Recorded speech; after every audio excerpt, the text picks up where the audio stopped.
Welcome to Mixer Vlogs channel. Hello लोगोफोर नोंथांमोना मोजाङैनो दंब्ला आंबो मोजाङैनो दं। दिनै फिन खेबसे आंनि चेनेलाव बराय। नोंथांमोना जानो हागौ थारैनो मोजाङैनो दं। नोंथांमोना मोजां दंब्ला आंबो मोजाङैनो दं। दिनै मोनसे भिडिअ लानानै फैदों। बे भिडिअआ जादों जोंनिनो अमा दोनग्रा गन्द्राखौ जों थिं होनो नागिरदों। बे थिंखौ माबोरै दैयो आरो माबायदि थिंखौ होब्ला अमाया सेफटि जायो अखानिफ्राय। नोंथांमोना नायलांबाय थागोन होननानै आं फारियै आसा थाबाय। आरो नोंथांमोना भिडिअखौ मोजां मोनोब्ला साबस्क्राइब खालामना हो, अननानै शेयार कमेन्ट लाइक खालामना हो, जाहाथे आरोबाव लोगोसे बेल बटनखौबो अलाव थुनानै हो।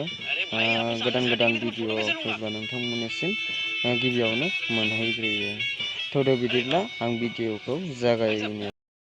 गिबियावनो औवा दानग्रोनानै नै होग्रोनाय जाबाय। औवाखौ गोलाव गोलाव होग्रोदों। बे औवानि सायाव आरो मोनथाम औवा होबावगोन। बिनि सायाव होनानै थिंखौ दोननाय जागोन। नोंथांमोना नायलांबाय था माबायदियै थिंखौ दोगोन आरो औवायाव माबायदि थिं दोब्ला थिंआ थाबथागोन। नोंथांमोना नायलांबाय थानो हागोन, जाहाथे नोंथांमोना भिडिअखौ ससेयावनो स्किप खालामालासे दानालासे फारि नायलांगोनब्लासो बुजिजोबगोन आरो मिन्थिगोन माबायदि खालामब्ला मोजां जागोन।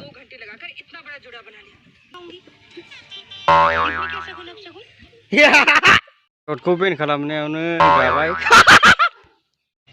औवाखौ जखायैनो गुदुंखौ सुफुंना लाबाय।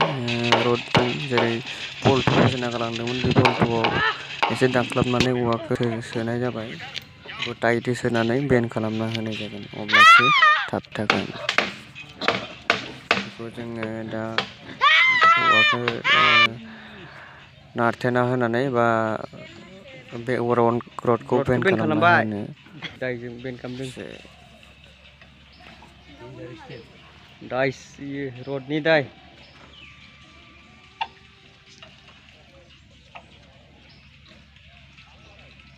दोफुबाय थानाय समाव नोंथांमोना देखायनो मोनैनि थाखाय सरि, मानोना केमेरा हमग्रा मानसि गैयिनि थाखाय आं देखायनो मोनदिया। दा जोबनायखौसो आं देखायनो मोनबाय।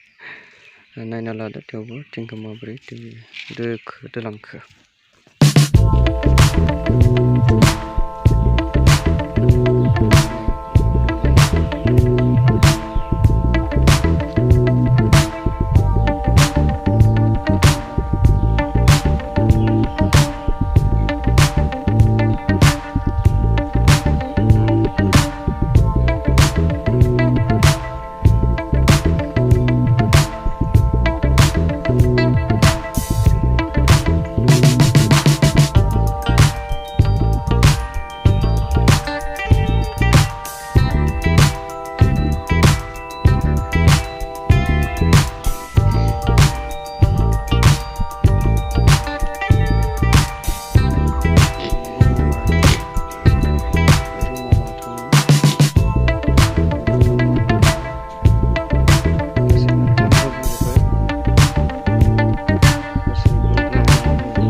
दिनैनि भिडिअआ एसेनोसै लोगोफोर। इयुननि भिडिअआव लोगो मोनफिनगोन। बाय बाय।